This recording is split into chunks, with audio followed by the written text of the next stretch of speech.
देश में सब जगह आपदा के कारण बर्बादी हुई है, तबाही हुई है, लोगों की जिंदगियां गई हैं। उसके बावजूद भी सरकार आमदा हुई पड़ी है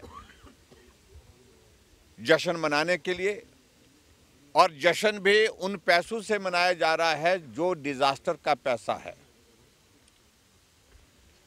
ये फैसला मुख्यमंत्री की अध्यक्षता में ली गई उस बैठक का है जहां मंडी में 3 साल का जश्न मनाने का कार्यक्रम का उनने फैसला किया था।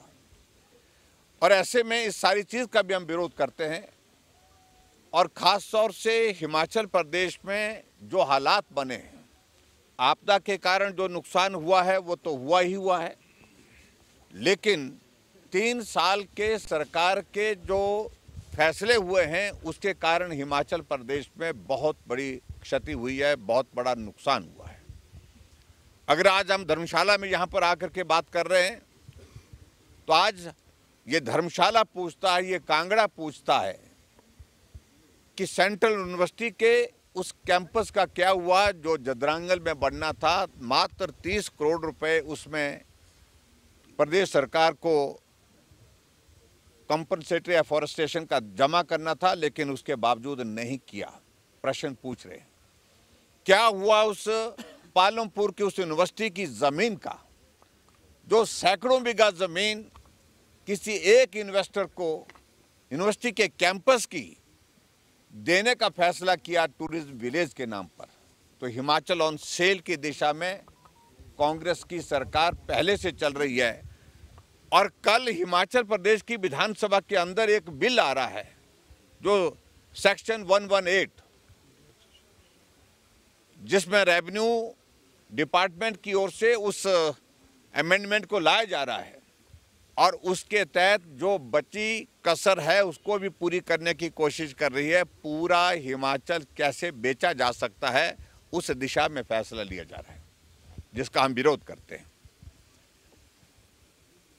गारंटी की अगर बात कहूं मैं तो 3 साल के कार्यकाल में एक भी गारंटी ठीक प्रकार से अभी तक ना पूरी हुई। पूरी होने की तो बात छोड़िए, पूरा करने की दिशा में शुरू भी नहीं हुआ काम।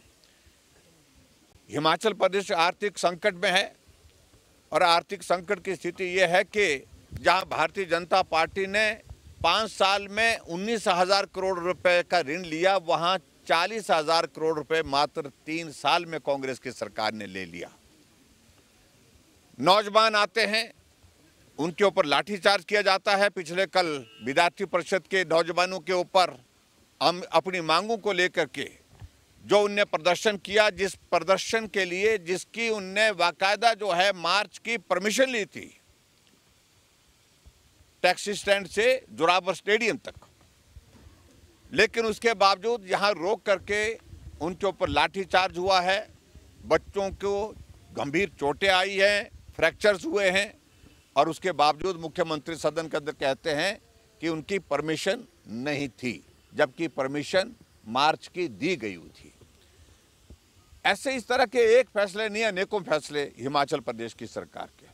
आज अगर 3 साल का कार्यकाल जो है वो कांग्रेस पार्टी की सरकार का पूरा होने जा रहा है 11 तारीख को, आज हम पूछते हैं क्या हुआ उन गारंटियों का जो 10 गारंटी आपने दी थी।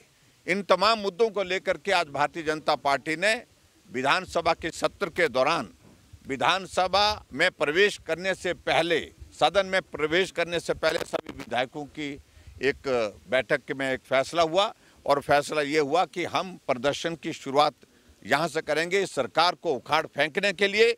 सब लोग आज हिमाचल प्रदेश की विधानसभा में यहाँ पर पहुँच रहे हैं। पूरे हिमाचल प्रदेश में बहुत बड़ी संख्या में आज जोरावर स्टेडियम में भारतीय जनता पार्टी के हमारे समर्थक आ रहे हैं, लोग आ रहे हैं, और आज ये प्रश्न भी पूछने का है कि विधानसभा में लोग अपनी समस्याओं के समाधान के लिए उम्मीद के साथ आते हैं, लेकिन अब विधानसभा के बाहर जो प्रदर्शन करने के लिए लोग आ रहे हैं वो सरकार को उखाड़ फेंकने के लिए आ रहे हैं। चाहे वो नौजवान पिछले कल विद्यार्थी परिषद के यहाँ पर आए थे, सरकार को उखाड़ फेंकने की बात उन्होंने भी की। कर्मचारी, पूर्व कर्मचारी सरकार उखाड़ फेंकने की बात कर रहे हैं। दृष्टिबाधित शिमला में सरकार उखाड़ फेंकने की बात कर रहे हैं। जो सरकारी कर्मचारी, जो पैरा वर्कर और यहाँ पर जो पार्ट टाइम वर्कर सारे जितने भी आ रहे हैं आजकल के दिनों में, सब सरकार उखाड़ कर फेंकने की बात कर रहे हैं।